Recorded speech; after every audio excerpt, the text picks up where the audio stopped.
Sanjani Shah is 48, but at the end of February 2024, she had never expected to find herself without a job at that stage in her career. For 10 years, she had been a senior communications professional at The Body Shop, a brand that she had loved and poured her energy into. It wasn't just a job, it was part of her identity. But beneath the surface, she had felt a growing restlessness. She had achieved recognition, being featured in PR Week's Power Book, yet something inside of her ached.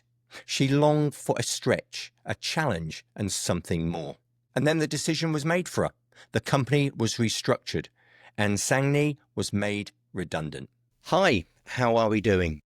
Simon, very good, thank you.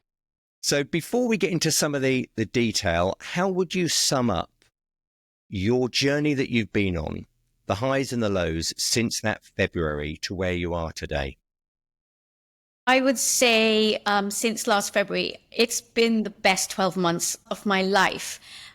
It's been up, it's been down, it's been all around. But what I would say is the last 12 months, I wouldn't swap for anything.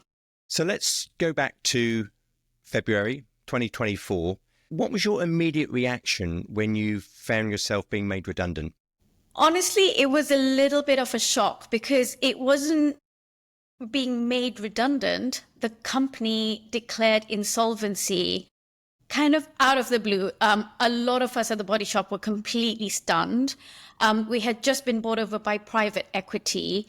And while we knew there were going to be some major changes, the fact that the private equity made insolvent the whole business, or the UK business, which actually we knew to be profitable, came as a complete shock to all of us.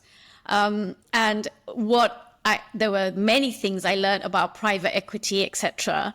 But what I learned is when a company is insolvent, the owners, or they've absolved themselves of having to pay any redundancy money. So it all becomes, the government has to pay it. And when the government pays it, it's very, very low statutory redundancy. So in effect, when you say redundancy, I think there is a concept that a redundancy equals like great big packages and, you have a bit of time. All of that was also swept from under our feet. So how did that feel? It was a little bit of a shock. And I think when the news, and it was all very public. So we were finding out internally pretty close to when an article would be published in the press. And when it started dawning on me that, oh my God, I'm not only going to be out of a job, but I will have that the safety blanket I was expecting to have a little while to figure out what next was also being swept, pulled under my feet. It felt really surreal. I still remember that period being really bewildering, but there were two things that really helped me. One was my husband saying, it doesn't matter even if you don't get a penny, we will be fine, which was a sentence that I really remember, and it just stabilized me. And the other part was my spiritual practice. So I developed spiritual practice about 2 years before all of this happened. And, looking back, I feel like that happened in order to prepare me for this. One of the things that we learn in my spiritual practice is the practice of regardless, of being grounded and centered regardless of what is happening on the outside. So when all that chaos started on the outside, I just kept coming back to that word, regardless, regardless, regardless. So it was, you are fine regardless. And when all of this was happening, I really dug into my meditation practice even more. I was meditating for longer, and I really dug into it. And I think those two things really carried me through what was a very public situation. And I think when a lot of people get made redundant, they can kind of deal with it privately. But this was all over the news. So I was getting messages, text messages, emails from colleagues, because I had worked in Singapore. So I was getting messages from literally all over the world, and the news had spread. So family, friends, cousins, and the phone was nonstop. And the news that I had, the Body Shop alerts on my phone. So the news was nonstop. So I think one of the other things that really helped me was locking my phone away in a drawer as well. So how long was it after that because it must be difficult when something is taken away from you, maybe not on your terms. So how long was it after that you started to accept that? And then what happened next in respect of, well, what are you going to do from here? I think the acceptance came quite fast, actually faster than I was expecting. And it was interesting. And I think those things I told you, like just really anchoring into my practice. And also one of the things in my practice was you have the choice. You have the choice to how you respond to anything. And I kept saying to myself, you have the choice. And if I found myself getting into the blame or getting bitter, I kept checking myself and saying, you have a choice. You have a choice how you respond. So when it happened, and the reality of there's no kind of package, I remember my sister calling me and being really upset, and I can't believe, I can't believe it. And then I just said to her, I said, if that's your energy, like, I'm not accepting those energies right now. It is what it is. And the other thing we had learned is, if you fight with what is, who's going to win? So I wasn't about to enter that battle of fighting with what is, because it was beyond my control. So there was nothing I could do about it. The only thing I could do was choose where my energy was going to go. Was it going to go into blame and bitterness? Or was it going to go into something positive for myself? So it just came down to choice. And I remember my sister getting really annoyed with me. She's like, why are you so zen? What's wrong with you?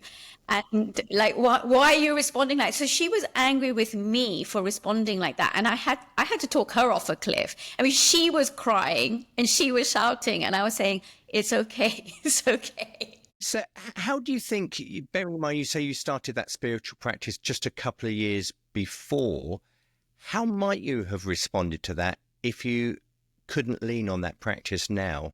Very similarly to how my sister did, which was get really angry, get really bitter. There were quite a few colleagues who were in the same situation who had reached out to me and said, let's meet up for a drink, or can we talk? And I actually would write to them and say, I would love to meet up when the dust settles, because I knew that if I go and meet people now, I'm going to be caught in this like gossip or blame, or it's just going to be more of the same energy. So I very, very choicefully said, no, not yet, not yet. I will meet you, but not yet. So I was really careful of preserving my energy and what was coming into my field and what was not. And had I not, I think there would have been tears, there would have been shouting, there would have been all sorts of chaos. Yeah. So spiritual practice, support from your husband, yes, enabled you to be in a position to take stock and, as you say, let the dust settle. What happened next? What did you then decide to move forward? Was it straight back onto LinkedIn, or was it Hell no.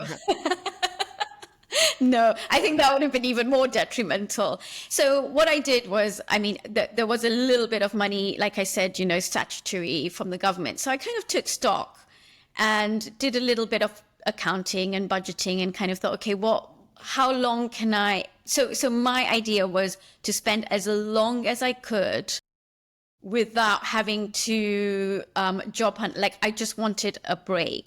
So I did a little bit of maths, a little bit of budgeting, and also like really looked to simplify a lot. And that was a great exercise, because I've learned that I can really live with very little. But, as with my husband as well. So did some budgeting and figured out for 6 months, I'm going to be okay. So I decided with my husband that for 6 months, I am not going to do any sort of job hunting. I am not going to do any thinking about what next. I am just going to be. Wow. That's really hard to do, I think. I don't think many people can do that. So spiritual practice support allowed you to just be, but so what happened then once you'd accepted that? What did you do? I guess this was giving you the space to see what was going to bubble up, I suppose, in terms of what and where you were heading next. That's right. It was, I wanted the space. And I knew that if I start applying for things now, and if I start thinking now, I'm thinking from a place of non-clarity and a lot of chaos. And I felt that wasn't the right place to start thinking about what next. And part of my New Year's kind of wishes were to spend more time with family and friends. And I thought, well, actually, in a way, the world has given me this opportunity. So my parents live in Kenya. So I went and spent some time with them in Kenya. My parents-in-law live in India. So I spent time with them in India. I went on a retreat. And I also spent a lot of time doing nothing. When you say doing nothing, reading, walking, or? Not even. Well, yeah, walking, yes. I did a lot of walking, but it was just to slow down and be in some sort of stillness. And, when I talk to people who've been on sabbaticals, they've done like these wild and wonderful things. And I did. I traveled to Kenya, traveled to India, went to Nepal on a retreat. But other than that, I didn't do anything because I was really trying to get into a place of stillness and slow right down. And what did you get from your trips to see your family? Just being completely present, being able to spend so much time with them. And actually that wish of being able to spend time with friends and family was given to me in abundance, in the last 12 months.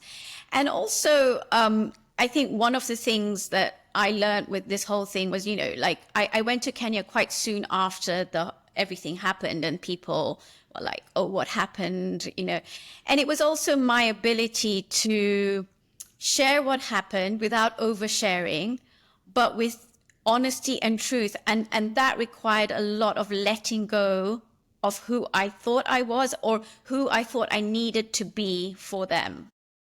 And that was really important, so all notions of I've got it under control, I'm successful, I've got lots of money coming in, I know what I'm doing, all those things, I'm confident. And I think those are the things I felt. And I think from what people said about me, those are the things that they expected of me. So to suddenly say to them, yeah, I don't know what I'm doing next. Haven't got any, so you've got plans, haven't got any plans. You're job hunting. No, I'm not job hunting. So being able to say that and deal with people's reactions was a really important part of the process, because for me, that was shedding a lot of who I had built myself up to be, and also living up to other people's expectations. So letting go was really liberating. How did those other people respond to you saying, I'm playing it differently this time? Did they find that easy for you to do that? Or did they find that uncomfortable, the fact that you were actually quite cool with just, I'm going to take things differently? Most people, I would say majority of people were like, wow, that's amazing. That is so cool. And I think secretly, all of us want to do that at some point, right? But either we're too scared to tell people or we don't let ourselves. So when I said to people, they were like, oh, that's amazing. That's totally what you should do. And I was quite surprised with some of the people who said that. And I think when you say it with confidence yourself, then people are like, oh, yeah, that's totally what you should do. I had, a couple of people, are you sure? Are you sure? But what about this?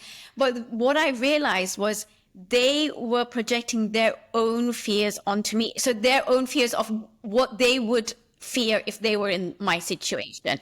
So I had to keep saying to them, it's okay. I'm totally fine with figuring it out later. And I just kept saying, I don't know, and I'm fine with it. And it was a really good process for me, because genuinely I didn't know, and genuinely I was fine with it. Wow. I mean, I think that the strength and inner confidence you must have had to know that it will be okay at some point, I think is phenomenal. So you mentioned earlier 6 months, that you had sort of planned for 6 months. So what happened as you neared the end of that? You'd done your retreat, you'd visited family, you'd had time out, and you're getting on to now to those end of those 6 months. What happened then? Did the money run out, or did you continue? Interesting that, but just a really important point on the 6 months, because at first I had I said I'm going to give myself some time, and then I found myself a little bit floating, oh, I'm not sure, like, so thoughts had started occurring in my head. And it was a friend of mine who said, why don't you give yourself a bit of a deadline or a marker? Because within that marker, if you find yourself worrying about what next or what job, you can say to yourself, it's not time yet to worry. The 6 months haven't. So actually, when you said it's quite difficult, and not a lot of it, I found that really useful, because if my mind started drifting into that place, I'd be like, it's not September yet. I can't go there.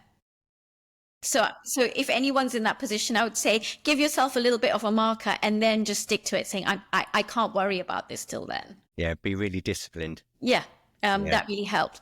So I as the 6 months were drawing to a close, I think about 2 weeks before this is when I will kind of start putting the feelers out there. I was in the grip of fear. So I had a night where I could not sleep the whole night, and my mind went into the craziest places, to a point where they were so crazy that I started laughing, because I was like, and I was literally talking to my mind, and I was like, well, now that's ridiculous. And what was really, really important about that was, and again, going back to the spiritual teachings, there's a lot of teachings on fear, because I think fear is our biggest enemy, right? And so what I learned from that is how to lift myself out of fear, but also the lesson of not fearing fear. It's just another emotion, and it's not me, and it's not real. How though? First of all, by recognizing when fear was coming in. So like I said, there were so many thoughts. And then at one point I started laughing, because I was like, this is ridiculous. So I was actually kind of having a chat with fear. And I was saying, yeah, okay, hello. You've pushed it too far. Like now you're not even believable. And then it was kind of really being self-aware. Okay, I'm in the grip of fear, and really okay, where am I feeling? I could feel it in the pit of my stomach. I couldn't eat for a couple of days. And then it was through, so when I was in that grip of fear, my meditations those mornings would be longer, but also movement. So I was making sure I was doing some sort of exercise, whether it was yoga or exercise, going for a walk in nature, but also breath work. So and this is something that I want to explore further and possibly look at teaching it, but kind of using different breathing techniques which kind of move you from kind of fear is seated in your lower chakras and your kind of solar plexus, and moving that energy through breath into kind of my heart and my higher chakras. And I found that really helped. So you were tackling fear through your practice. You were dealing with it. You were having a conversation with it. Yes. But that 6 months came. So what happened on the 6th month? And you think, right, what next? Right. So kind of did all the kind of practical things, like, okay, I need to figure this LinkedIn thing out, need to update my LinkedIn profile, need to get a CV. And what I also did, I made a list of, okay, these are the people who, one of the things I wanted to explore was freelancing. So I made a list of people who I knew as freelancers, who I'd worked with at freelancers, made a list of people who I worked, as agencies. So I made a list of people and I started contacting them and I started meeting them for lunches and for coffees. And just, I think, did everything that people do when they're kind of looking. Yeah. Yeah. Did you feel a pressure? Were you putting a pressure on yourself now? You'd been good to yourself, you'd been kind to yourself for those 6 months, but now it's a case of, okay, I've got to get back on this now. Was that an easy journey? No, it wasn't an easy journey. And you're right. I put a lot of pressure on myself, and my husband was constantly saying, just relax with it. And I was like, okay, yes, but I have relaxed for 6 months. Now I kind of need to get a move on. So then I knew, I'd read that for a lot of people that said it takes about 6 months to find a job. So then I gave myself another 6-month thing, which was, until you get to that 6 months, you're not allowed to panic, which is easier said than done. But it was kind of like, look, give yourself some time. And I think for me, what it felt longer than 6 months because I'd already had a 6 months. So I had to keep reminding myself. And actually, I was talking to a cousin about it. I think it was like 3 months into me looking. And I was saying, oh, gosh. And she said, well, you're kind of really on track because remember, your first 6 months, you didn't do a single thing about job hunting. And then you've given yourself, and we've said it takes she said, actually, it takes 6 months to a year to find something. So she said, you're on track, completely on track. And that conversation really helped me. And I was like, yes, I am on track. And I had to keep reminding myself that I'm not, because what had happened was a lot of people who had been made redundant at the same time as me were now posting on LinkedIn, I've got a new job. So that really was like, oh God, everyone's moving on and I'm not. And my cousin's like, yes, but you chose a different path. Remind yourself that. When you were looking for new work again, had the time out that you'd given yourself changed what you wanted to do? Had your opinion back then changed with what you wanted to do and contribute and the type of work you were doing, or were you happy to get straight back into it? How had you changed your attitude to how you wanted to spend your time and the purpose that you were going to give yourself? Yeah. So what was really important in that time out is I gave myself some stillness and silence for things to drop in. So so what happened was when I left the body shop, I had been working in PR for a very long time, and I really enjoyed like PR and communications, but I knew that I wanted to do something else, but I didn't know what. And in my time out, I got the space for a few ideas to come in. So I mentioned earlier, like possibly looking into a breathwork journey and kind of teaching breathwork. And then the other one, which came into my meditations, was the word podcast. I love listening to podcasts, but then that word kept dropping in and I thought, oh, maybe like, let me kind of look into what is it trying to tell me? And funnily, that's kind of what led me to you, that discovery. But what happened in those 6 months, which couldn't happen while I was at the body shop, is I had the space for different ideas to drop in.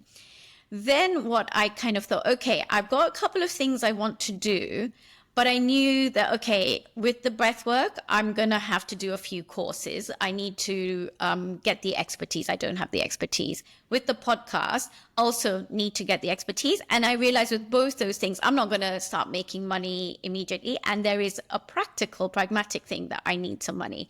So I thought, okay, if I can get some part-time work, then I can use, my idea was I'll use for the next 2 years, whatever I earn as a part-time, I will put towards exploring different things like the podcast, like the breath work. And again, I don't know if the podcast and breath work are right, you know, so it's unless I do it, I'm not going to know whether it's right or wrong.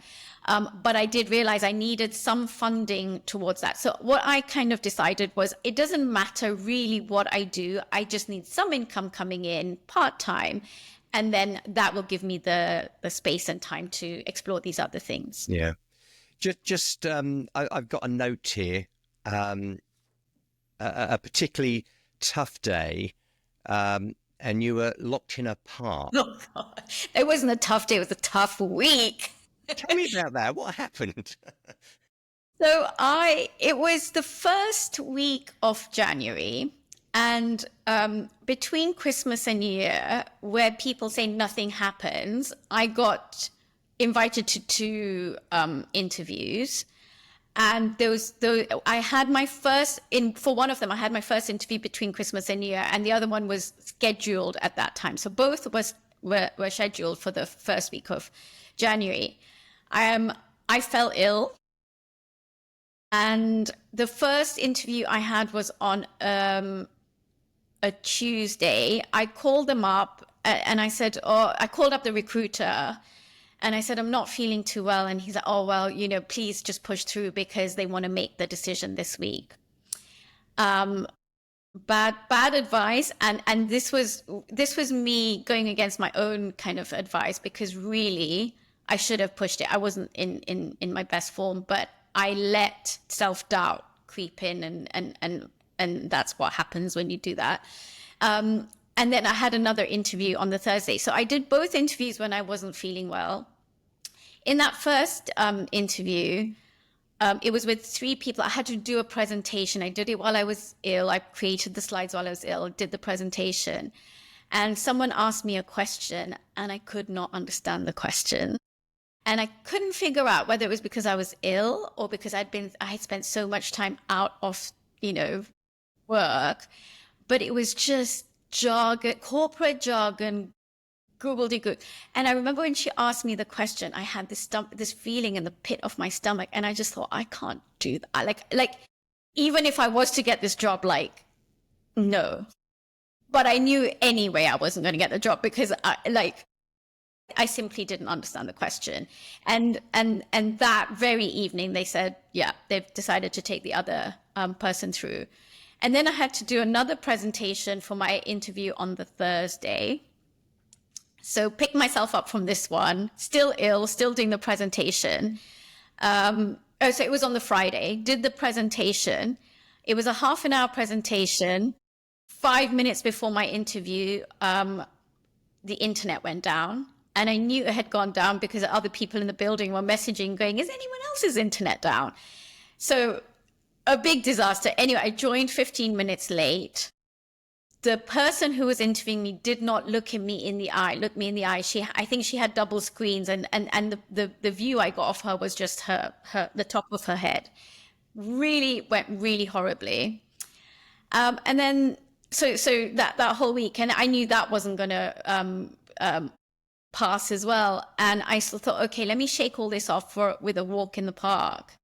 Went for a walk in the park and got locked in. Got locked in the park. And actually that getting locked in the park was an unlock for me, because I just could not stop laughing. I was just like, you know, what the hell? And actually just showed me the absurdity of everything, and how I had been pushing and striving and pushing when I was not well, and going against my own beliefs, you know, like I really, you know, if you're not well, you shouldn't have to be doing interviews. But I didn't have enough belief in myself, and I was like, oh, but I'll miss chances. And you know, looking back, surely if a company is not willing to wait till you get better, like, you don't want to work with them anyway, right? Yeah. But that getting locked in was, I remember sitting down in the park and just laughing and going, my God, and I called my husband, and he was like, what's happened? Because I was just laughing. I was like, I'm locked in the park. And he was like, do you need me to come and get you? And I was like, no, I'll figure a way out. But over the fence, was it, at the end? So did you feel again that there was a sense of shift in your own personal who you were, that you were shifting from the old you to maybe this new you. There was a genuine shift going on, and maybe becoming more aligned with a new sense of who you were. Do you think that was when? Absolutely. You know, a new sense of who I was, like not having to pretend. It was the most humbling experience I've ever been through. And I think it's so important for everyone to go through like something like that, because when you're so humbled and you're brought down to your knees, you become so much more empathetic. And so when you speak to people, you speak to them with a different kind of kindness. You have time for them. You really listen to what's going on, you know, between the words.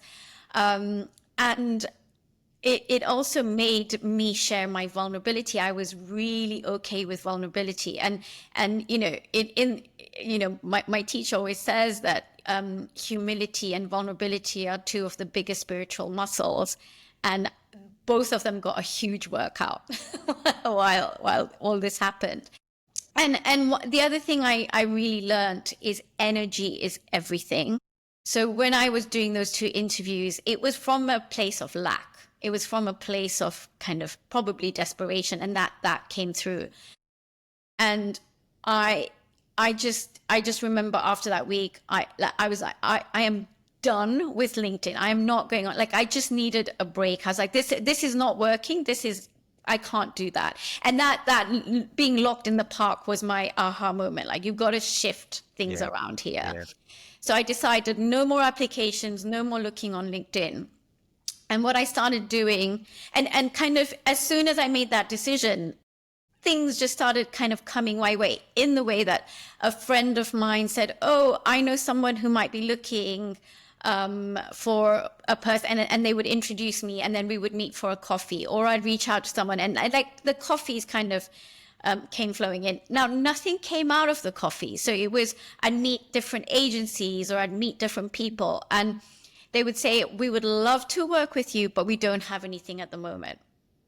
And I was so fine with that. And was that because you felt like you were moving forward? Does that make sense? I was just really happy not to be doing LinkedIn, to be honest.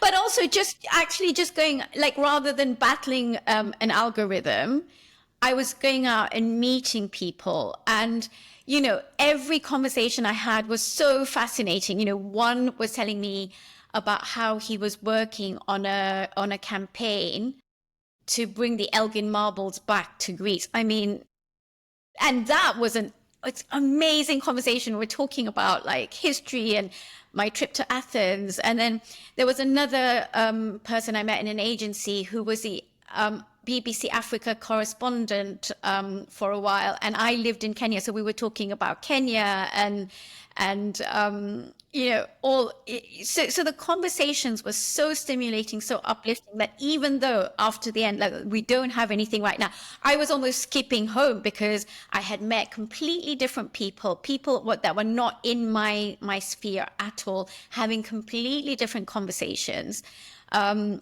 But having really, really good conversations. And I think what happened then is my energy started lifting. And I would say one of the biggest realizations I've had through this journey is energy is everything. I like that. And so even though nothing was coming off those, my outlook, I just felt so brimming with life. And the other thing is, I hate networking, like absolutely hate networking. But I pushed myself to go to events that I would normally would not have gone to. And at each event I went to, something just organically happened. Someone would come and say something. And there was one event I remember going to, I was late. There was someone else who was late. We were both kind of like creeping in through the door. And then we started talking, and then we exchanged numbers, and then she messaged me, and I was like so excited that it was like making a new friend, you know, like being first day of school. So, all these experiences were just really uplifting. And I remember feeling like I was just bouncing and full of vitality. And I had gone to an event where there were like female founders talking about their journeys of how they started, and they were so frank, about their failures and how they started. I started getting really energized. And then before I knew it, like I think literally within a week of me saying I'm not going to be on LinkedIn anymore, or for the time being, I got reached out to by someone on LinkedIn. And I thought, okay, I'll just have a conversation. And that conversation has led to a new role. That's fantastic. Tell us a bit about your new role then. Has it started? Are you in the role at the moment? Where are you at the moment? I haven't started. It starts next week. It's with Macmillan, and it's in a communications role. So it's a head of communications role.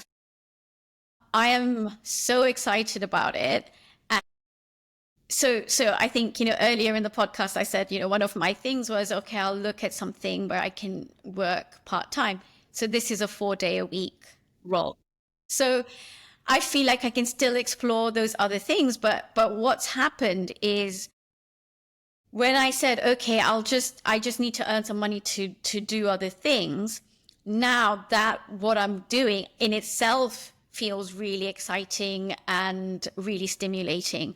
And I think this is the thing with learning to let go and trust the process is whatever you had planned for yourself, the universe has much grander plans. And I had kind of theoretically known that. And that's why I was trying to let go and trust the process. And then when this happened, and I spoke to a friend recently, and she's just, oh my God, you just totally went and manifested everything. And I thought, I didn't even think about it that way. And I was like, well, no, not really, much more than what I had thought. I mean, look, I'm not saying who knows what the role will be like. I don't know, I'm not saying, I'm not walking in with rose tinted glasses like this is like now going to be brilliant. But what I'm going to walk into is trusting the process, whatever comes, the highs, the lows, with what's next is just trust. Just for those that do listen outside the UK, who are Macmillan? Macmillan are the largest charity in the UK, or one of the largest charities in the UK, and they are cancer care. Just the last couple of questions, but it's fascinating, your journey. It's pretty much 12 months to the day since you were you left the body shop, or you were made redundant. You had intended to take 6 months, which you did. You had intended to give yourself 6 months for a new job. It's pretty much worked out very well. So well done on that. Just, I mean, you've touched on so much here, but I mean, your intuition really has played quite a key role here, hasn't it? Do you think that really has helped you navigate those last 12 months? That self-belief and intuition?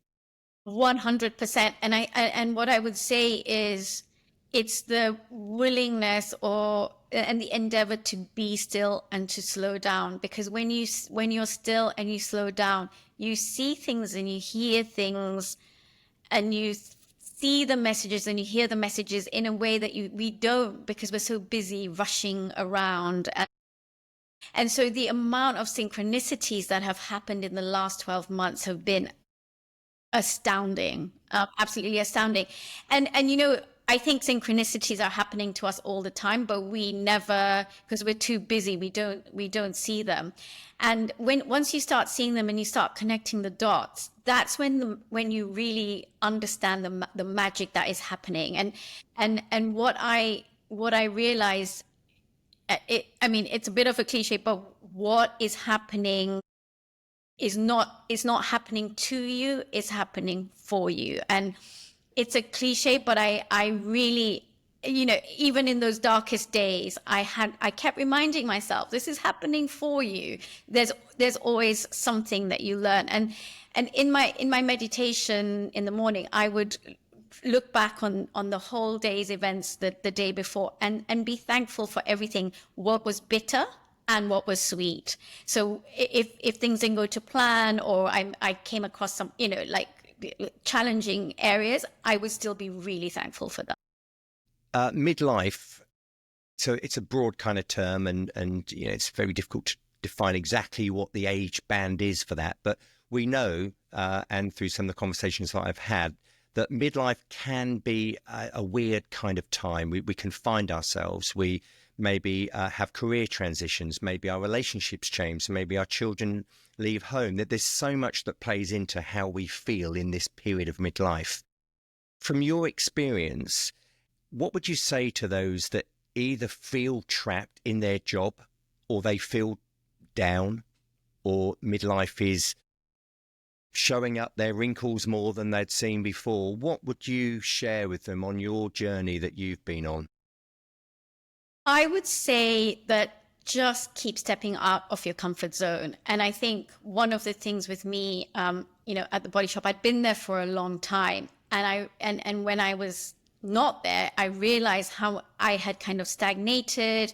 I was just kind of not, and I don't want, it's not about pushing yourself, but it's just trying different things. And what I would hope in the future is not to stay in a job for that long, because you do become stagnant. You become kind of, you just let things go. And I think it's to just remain curious and try different things. It's that exploration. So even if it leads to nothing, it's just that exploration that's so exciting.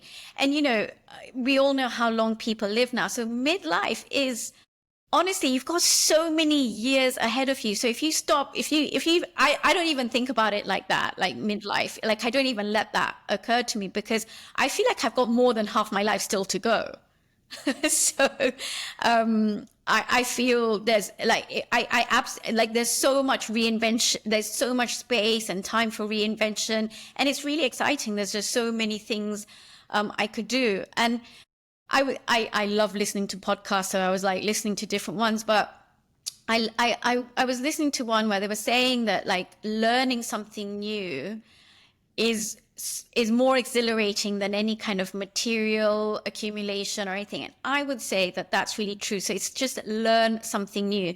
So I mean, the different things I learned, like from the silly to the quite like big ones, like the silly ones, I learned how to crack an egg with one hand. But I tell you what, the synchronicity of that was I was learning, and I cracked it. I read an interview in Vogue where Florence Pugh was talking about her new film. And she said in that she had to crack an egg with one hand. And that was the most terrifying part of the whole part. And I was like, oh my God, this is so funny. And I went home and I said to my husband, Florence and I are on the same journey. So it was things like, like learning to crack an egg with one hand. I learned how to do a handstand against the wall, but an arm balancing. I learned how to wear a sari. I learned how to cook all different types of new foods. So all those little things, but each one was like, I learned how, this might sound really stupid. I learned how to tie a bow. So I was like, oh my God, like I'd watch tutorials and learn things. And then I learned, the bigger things I learned were, I learned how to invest. And I watched tons and tons of videos and tutorials. And I also learned about AI, and I think you get forced into that. So when you're doing the whole LinkedIn thing, when I was working, ChatGPT, yes, I'd kind of dabbled with it. But when you're job hunting, you have no choice but to learn it. And I'm so grateful for that. So I think just keep learning new things. And the other thing, there are so many free things out there. So I became absolutely expert at finding free things. So free seminars, webinars, courses, free things to go in, like museums. And my God, like, that in itself became a game, looking for free things. It was great. This has been so enjoyable. I've loved your journey, and your passion and your energy is infectious. And I just really wish you the absolute best with your continued journey, and obviously your new role at Macmillan. So thank you so much for sharing your story. thank you so much. And thank you so much for having me on. It's been great. And I think it's part of my next journey.